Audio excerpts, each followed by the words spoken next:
રમેશભાઈએ retire થયા બાદ પોતાના રૂમમાં પણ એસી લગાવી દીધું, જેથી કરીને એ વૃદ્ધ પતિ પત્ની ગરમીથી બચી શકે, કારણ કે એના પુત્રોએ પોતપોતાના રૂમમાં એસી લગાવેલા હતા અને લાઇટ બિલ પિતાના પૈસાથી ભરતા હતા. 1 મહિના પછી 20,000 લાઇટ બિલ આવ્યું, એટલે દીકરાઓ ગુસ્સે થઈ ગયા અને તેઓએ રમેશભાઈનું એસી ઉતારીને વેચી નાખ્યું અને એને ખૂબ ગાળો આપવા લાગ્યા અને વૃદ્ધ માતા પિતાને ધાબા પર સૂવા મોકલી દીધા. ઉનાળાની ગરમીના લીધે રમેશભાઈ અને એના પત્ની બીમાર થઈ ગયા, એટલે તેઓ ઘર છોડીને જતા રહ્યા અને બીજા દિવસે દીકરાઓ કામ પર જવા માટે બહાર નીકળ્યા ત્યારે એની આંખો ફાટીને પહોળી થઈ ગઈ, કારણ કે ઉનાળાની બપોરે જ્યારે રમેશભાઈ ઘરે પાછા આવ્યા ત્યારે તેઓ પરસેવાથી પલળી ગયા હતા. ઘરે આવ્યા ત્યારે એની પત્ની સામે બેઠી હતી અને રમેશભાઈને શ્વાસ ચડી રહ્યો હતો, એટલે એ કહેવા લાગ્યા કે મને થોડું ઠંડુ પાણી પીવડાવ અથવા તો લીંબુ શરબત બનાવી દે, મને આજે ગભરામણ જેવું થઈ રહ્યું છે. આવું સાંભળીને રમેશભાઈના પત્ની તરત જ ઊભા થયા અને રસોડામાં જઈને લીંબુ શરબત બનાવ્યું અને એને આપી દીધું. લીંબુ શરબત પીધા બાદ એને થોડી શાંતિ મળી, પરંતુ ગરમીના કારણે એનું બીપી લો થવા લાગ્યું હતું, એટલે એ કહેવા લાગ્યા કે હવે મારાથી ગરમી સહન નથી થઈ રહી, પરંતુ આપણે શું કરી શકીએ?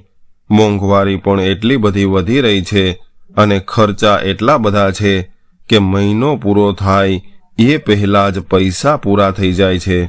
ત્યારે એના પત્ની કહેવા લાગ્યા કે આપણા બંને દીકરાઓના રૂમમાં એસી લગાવેલા છે, એટલે આપણે એવું કરીએ કે આપણે પણ કોઈ સેકન્ડ હેન્ડ એસી આપણા રૂમમાં લગાવી દઈએ, અને આજકાલ તો હપ્તા પર પણ એસી મળે છે, અને મેં તો એવું સાંભળ્યું છે કે હવે તો એવા એસી પણ આવી ગયા છે જેમાં વીજળીનું બિલ ખૂબ ઓછું આવે છે. ત્યારે રમેશભાઈ કહેવા લાગ્યા કે તારી વાત સાચી છે, વાસ્તવમાં મેં એક એફડી મૂકી છે જે આ મહિને પાકવાની છે, એમાંથી 50,000 રૂપિયા આવવાના છે અને એટલામાં એસી આવી જશે. જો 2 રૂમના એસીનું બિલ ભરી શકાય છે તો આપણું પણ ભરાઈ જશે. આમ પણ બિલ તો મારા પેન્શનમાંથી જ ભરવામાં આવે છે. આવું સાંભળીને રમેશભાઈના પત્નીએ રાહતનો શ્વાસ લીધો. ઘર ખૂબ મોટું હતું અને બંને દીકરાઓના રૂમ પણ ખૂબ મોટા હતા, અને બંને દીકરાઓને માત્ર એક બાળક હતા, પરંતુ દીકરાઓએ પોતપોતાના રૂમમાં 2 ટનના એસી લગાવેલા હતા અને તેઓ રાત દિવસ એસી ચાલુ રાખતા હતા.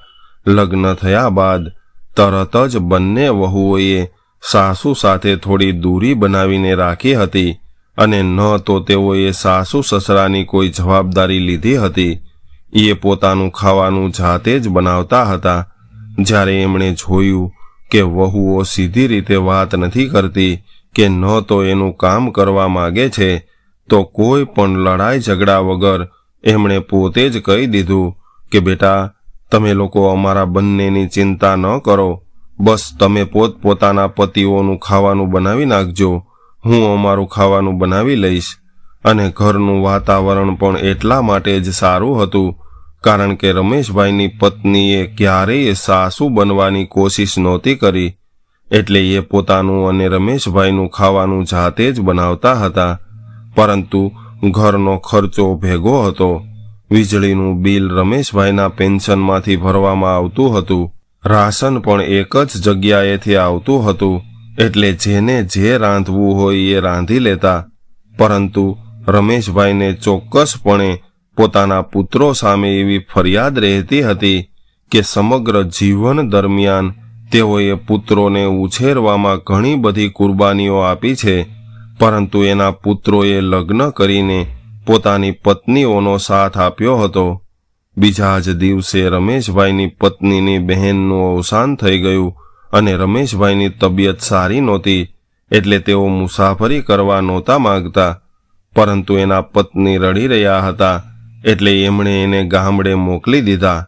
અને તેઓ જાણતા હતા કે 10-15 દિવસ પહેલા એ પાછી નહીં આવી શકે, એટલે 10-15 દિવસ સુધી ખાવા પીવાની જવાબદારી બંને વહુઓ પર આવી ગઈ હતી.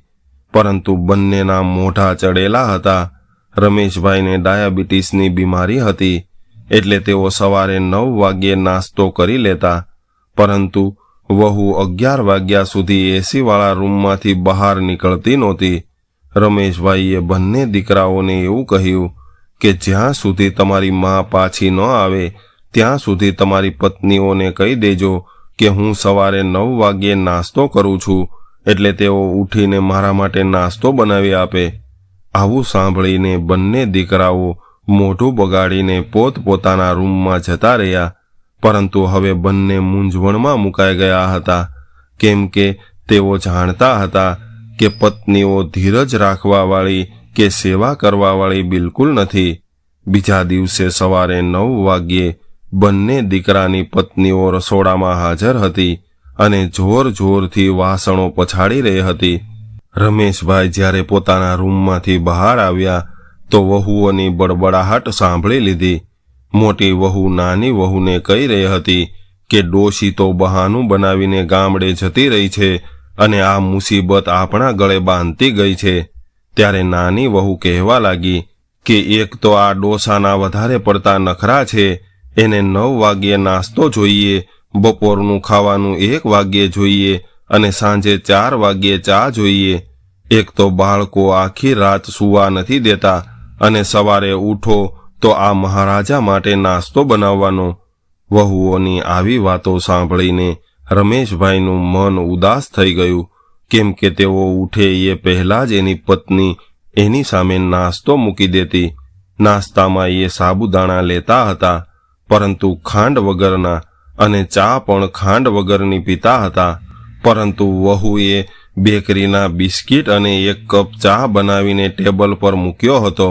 રમેશભાઈએ ચાનો પ્રથમ ઘૂંટ માર્યો ત્યારે ખબર પડી કે વહુએ ચામાં ખાંડ નાખેલી છે, એટલે એમણે ચા ન પીધી અને ઊભા થઈને રસોડામાં ગયા અને જોયું તો આખું રસોડું વેર વિખેર પડેલું હતું.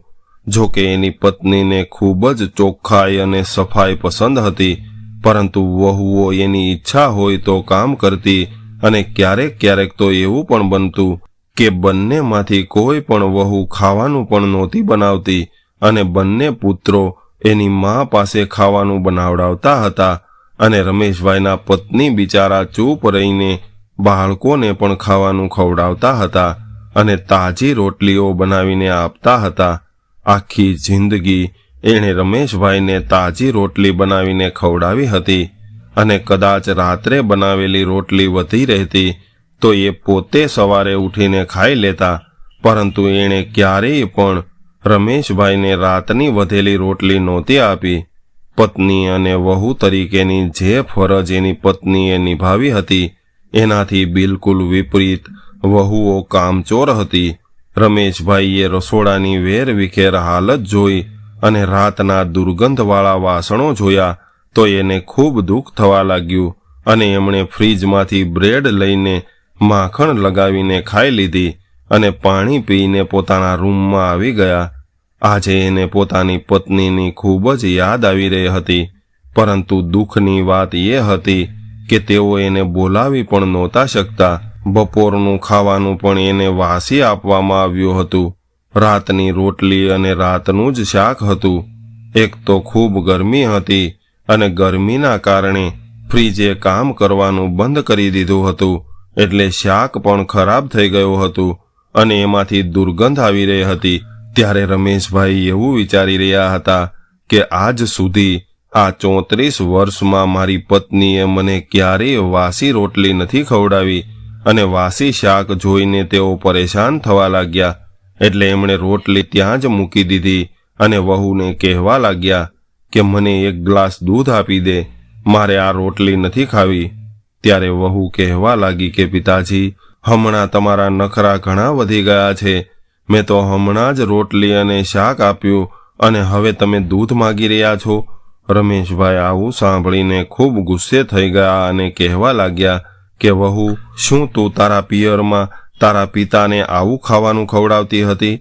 આ રોટલી તો જો, આમાંથી કેટલી દુર્ગંધ આવી રહી છે. પરંતુ રમેશભાઈના પત્ની એવું કહીને ગયા હતા કે વહુ સાથે વધારે મગજમારી ન કરતા, એટલે રમેશભાઈ શાંત થઈ ગયા. અને આટલું સાંભળીને વહુનું મોઢું ફૂલી ગયું અને એનો ચહેરો લાલ પીળો થઈ ગયો અને કહેવા લાગી કે પિતાજી, તમારે તાજું ખાવાનું ખાવું હોય તો માજીને બોલાવી લ્યો. અમારી પાસે તમારા આવા નખરા નહીં ચાલે.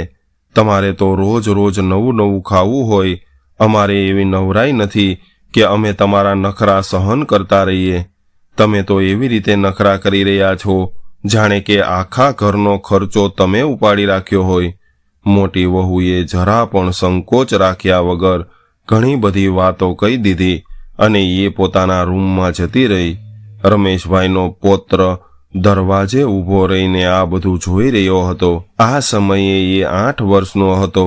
ત્યારે રમેશભાઈએ પોતાની આંખોમાંથી આવતા આંસુને સાફ કર્યા અને એનો પૌત્ર ઝડપથી રસોડામાં ગયો અને ફ્રીજમાંથી એક ગ્લાસ દૂધ લઈને દાદા પાસે મૂકી દીધું અને કહેવા લાગ્યો કે દાદા, આ દૂધ પી લ્યો.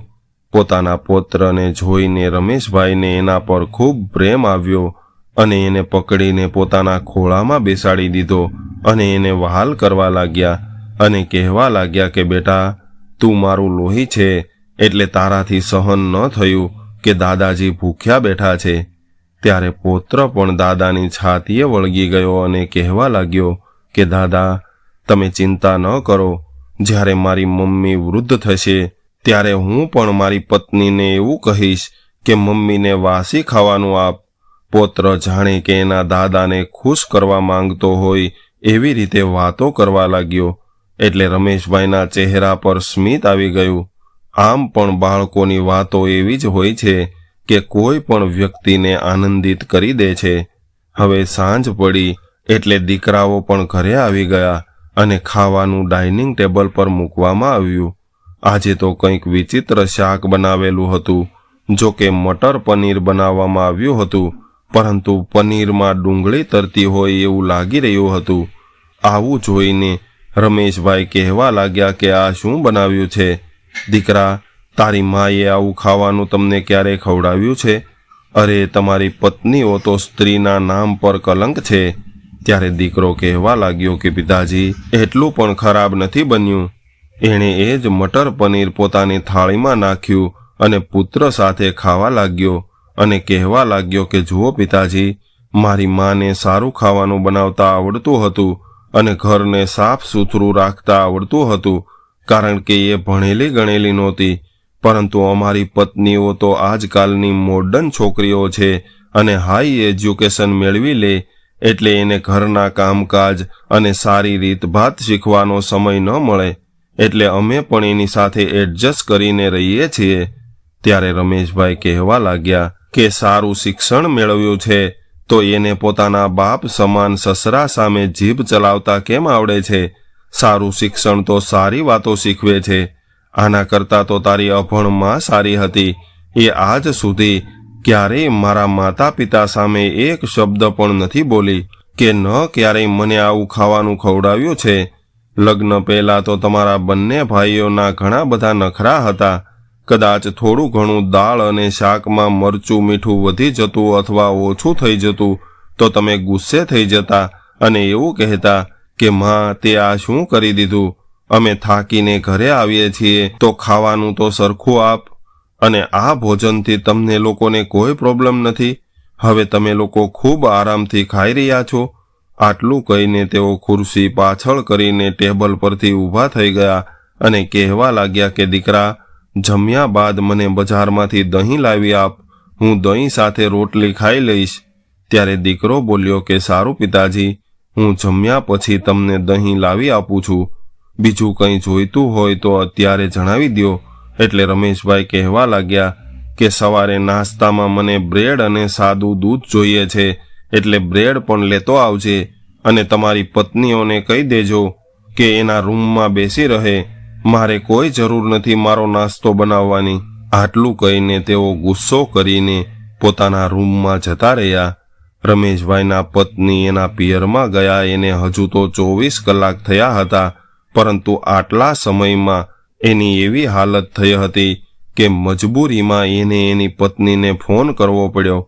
ત્યારે એના પત્ની આશ્વાસન આપીને કહેવા લાગ્યા કે તમે થોડા દિવસ સહન કરી લ્યો, કેમ કે મારી બહેનનું અવસાન થયું છે અને એના બાળકો હજુ પણ ખૂબ રડી રહ્યા છે અને એ લોકો કહે છે કે માસી તમે થોડા દિવસ અમારી સાથે રહો. ત્યારે રમેશભાઈ બોલ્યા કે કદાચ તું ત્યાં રોકાઈ રહીશ તો હું અહીંયા મરી જઈશ. આવું સાંભળતા જ એ કહેવા લાગી કે તમને કંઈ નહીં થાય, તમે કેમ આવી વાતો કરી રહ્યા છો? એટલે રમેશભાઈ બોલ્યા કે આ બંને વહુએ મારું જીવન હરામ કરી નાખ્યું છે. ક્યારેક તેઓ કડવી ચા મારી સામે મૂકે છે તો ક્યારેક વાસી રોટલી અને વાસી શાક ખવડાવે છે. તું તો જાણે છે કે મને આવું ખાવાની આદત નથી અને કદાચ કંઈક કહી દઉં તો સામે જીભ ચલાવે છે. મારાથી તો આ બધું એક દિવસ પણ સહન નથી થતું, એટલે જેટલું બને એટલું જલ્દી તું પાછી આવી જા. હવે 4 દિવસ રમેશભાઈએ દહીં સાથે બ્રેડ ખાઈને વિતાવ્યા હતા અને 4 દિવસ બાદ એની પત્ની પણ પાછી આવી ગઈ. ત્યારબાદ રમેશભાઈએ શાંતિનો શ્વાસ લીધો હતો, પરંતુ એ ગરમીથી પરેશાન હતી. આખા શરીર પર ગરમીથી અળાઈ નીકળી હતી. એટલે એ કહેવા લાગી કે ગામડે પણ ખૂબ ગરમી હતી, પરંતુ મારી બહેનના રૂમમાં એસી લગાવેલું હતું એટલે મને ત્યાં જ સુવડાવતા હતા, એટલે રાત સારી રીતે પસાર થઈ જતી. થોડા દિવસ બાદ રમેશભાઈની એફડી પાકી એટલે એમણે 1 ટનનું એસી લીધું અને પોતાના રૂમમાં લગાવી દીધું. આ જોઈને બંને વહુઓ અને પુત્રોની તો જાણે આંખો પહોળી થઈ ગઈ. હવે એસી ચાલુ થયું એટલે રમેશભાઈ અને એના પત્ની ખૂબ ખુશ થયા અને રાત્રે બંને પુત્રો એની રૂમમાં આવીને કહેવા લાગ્યા કે પિતાજી તમે અમને કહ્યું પણ નહીં કે તમે પણ એસી લગાવવા માંગતા હતા. ત્યારે રમેશભાઈ કહેવા લાગ્યા કે મેં તમને બંનેને કહ્યું હતું, પરંતુ તમે બંનેએ વાત પર ધ્યાન જ ન આપ્યું અને મેં એક એફડી કરાવેલી હતી જે આજે પાકી ગઈ હતી એટલે એસી લઈ લીધું. અમે બંનેએ તો તમારી પરવરિશ કરવામાં આખું જીવન વિતાવી દીધું છે અને અમે એવું વિચારતા હતા કે બાળકોને સારી નોકરી મળી જશે તો અમારા દિવસો સુધરી જશે, પરંતુ કદાચ તમે બંને હજુ સુધી અમારી વાત સમજી નથી શક્યા. ત્યારે જ રમેશભાઈના પત્ની કહેવા લાગ્યા કે બેટા તારા પપ્પાની એફડી પાકી હતી અને ગરમીના કારણે અમને શરીરમાં ફોડલા થવા લાગ્યા હતા, એટલે મારા કહેવાથી જ એમણે એસી લગાવ્યું છે અને હવે અમારા શરીર પણ વૃદ્ધ થઈ ગયા છે એટલે વધારે તકલીફ સહન નથી થતી. હવે બંને દીકરાઓ કંઈ પણ બોલ્યા વગર રૂમમાંથી બહાર નીકળી ગયા. ત્યારબાદ રમેશભાઈ અને એના પત્ની ખૂબ કરકસર કરીને એસી ચલાવતા હતા જેથી કરીને લાઇટ બિલ ઓછું આવે, પરંતુ વહુએ ક્યારેય આ બાબતનું ધ્યાન નહોતું રાખ્યું. વહુઓ તો 24 કલાક એસી ચાલુ રાખતી હતી અને એ વાતથી પણ રમેશભાઈને કંઈ વાંધો નહોતો, પરંતુ 1 મહિનો વીત્યા બાદ જ્યારે 20,000 બિલ આવ્યું તો દીકરાઓએ હોબાળો મચાવી દીધો અને કહેવા લાગ્યા કે પિતાજી તમે જોઈ રહ્યા છો આ મહિને આપણા ઘરનું લાઇટ બિલ કેટલું બધું આવ્યું છે. ત્યારે રમેશભાઈને ખૂબ ગુસ્સો આવતો હતો, કારણ કે સામાન્ય રીતે દર મહિને 15-16 હજારનું બિલ તો આવતું હતું અને એ બિલ એના પેન્શનમાંથી જ ભરવામાં આવતું હતું. એટલે તેઓ કહેવા લાગ્યા કે 20,000 બિલ આવ્યું છે તો શું થઈ ગયું? હવે ઘરમાં 3 એસી ચાલશે તો આટલું બિલ તો આવશે ને? એટલે દીકરો કહેવા લાગ્યો કે આટલું બધું બિલ આવશે તો કોણ ભરશે? ત્યારે રમેશભાઈ બોલ્યા કે દીકરા આમ પણ પહેલાથી જ મારા પેન્શનમાંથી લાઇટ બિલ ભરવામાં આવી રહ્યું છે અને કદાચ 5,000 વધારે આવ્યું છે અને તું નાખી દે તો શું વાંધો આવશે? ત્યારે દીકરો કહેવા લાગ્યો કે પિતાજી મારે એવી કોઈ લોટરી નથી લાગી કે 5,000 બિલ ભરી શકું. ખૂબ મુશ્કેલીથી ઘરના ખર્ચા પૂરા થાય છે અને મારો દીકરો મોંઘી સ્કૂલમાં ભણી રહ્યો છે, એટલે આટલું બધું બિલ તો હું નહીં ભરી શકું. એટલે રમેશભાઈ બોલ્યા કે હું છેલ્લા ઘણા વર્ષોથી મારા પેન્શનમાંથી તમારા બંનેના રૂમના એસીનું બિલ ભરી રહ્યો છું અને હું ખુદ ગરમી સહન કરતો રહ્યો છું, અને હવે જ્યારે મારો વારો આવ્યો તો તમે લોકો આટલું નહીં કરી શકો? દીકરા હવે તમારો ખર્ચો તમે ખુદ ઉઠાવવા શીખો અને વીજળીનું બિલ પણ તમે પોતપોતાનું ભરી દેજો. હું મારું બિલ ભરી દઈશ. અને બાકી રહી રાશનની વાત, તો મારું પેન્શન 20,000 આવે છે, એટલે એનાથી જ હું મારું અને મારી પત્નીનું ગુજરાન ચલાવી લઈશ. આટલું સાંભળતા જ દીકરાઓ ભડકી ગયા અને કહેવા લાગ્યા કે પિતાજી, આવું કરવું હોય તો તમે તમારા ઘરની વ્યવસ્થા પણ અલગ કરો અને અહીંથી જવાની તૈયારી કરો. આવું સાંભળીને રમેશભાઈને ખૂબ ગુસ્સો આવી ગયો અને એ કહેવા લાગ્યા કે હું મારું ઘર છોડીને શા માટે જાઉં. ત્યારે બંને દીકરા ગુસ્સો કરીને પિતાજીને મારવા માટે આગળ વધ્યા. એટલે રમેશભાઈની પત્નીએ કહ્યું કે અરે નાલાયકો, તમને શરમ નથી આવતી? તમારા બાપને મારવા આવી રહ્યા છો? ત્યારે દીકરાઓએ માને પણ ધક્કો મારી દીધો, એટલે એ બિચારી જમીન પર પડી ગઈ. ત્યારબાદ પિતાનો હાથ પકડીને એક લાફો મારી દીધો અને કહેવા લાગ્યા કે આ ઘર તમારું એકલાનું નથી, અમારું પણ છે, એટલે અમારી સાથે માથાકૂટ કરવાની કોશિશ નહીં કરતા અને અમે આટલું બધું બિલ નહીં ભરી શકીએ. અને તમારી એફડી પાકી હતી તો એ પૈસા અમને આપવા જોઈએ. અમે આમ પણ ઘરના ખર્ચાઓથી ખૂબ પરેશાન છીએ. ત્યારે નાનો દીકરો કહેવા લાગ્યો કે ભાઈ, એ બધું રહેવા દે અને ચાલ આ એસી ઉતારી લે, એટલે એને વેચી નાખીએ. આમ પણ નવું એસી છે, એટલે આસાનીથી વેચાઈ જશે. અને આ બંનેને પતરાવાળા રૂમમાં નાખી દઈએ. આ વૃદ્ધ ડોસા ડોસી બાકીનો સમય ત્યાં રહીને વિતાવશે તો સારું રહેશે. ત્યારબાદ બંને દીકરાઓએ એનો સામાન પતરાવાળા રૂમમાં નાખી દીધો, જ્યાં ન તો પંખો હતો કે ન લાઇટ હતી, અને એવું કહ્યું કે તમે ઉપર જઈને સૂઈ જાઓ, અમે આ એસી ઉતારીને વેચી નાખશું. ત્યારે રમેશભાઈ અને એના પત્ની ખૂબ રડવા લાગ્યા. પોતાના સંતાનો માટે બલિદાન આપતા આપતા વૃદ્ધા અવસ્થામાં પહોંચી ગયા હતા. હવે એને શાંતિથી પોતાનું જીવન જીવવાનો સમય હતો, પરંતુ એના સંતાનોએ તો એનું જીવન મુશ્કેલ બનાવી દીધું હતું.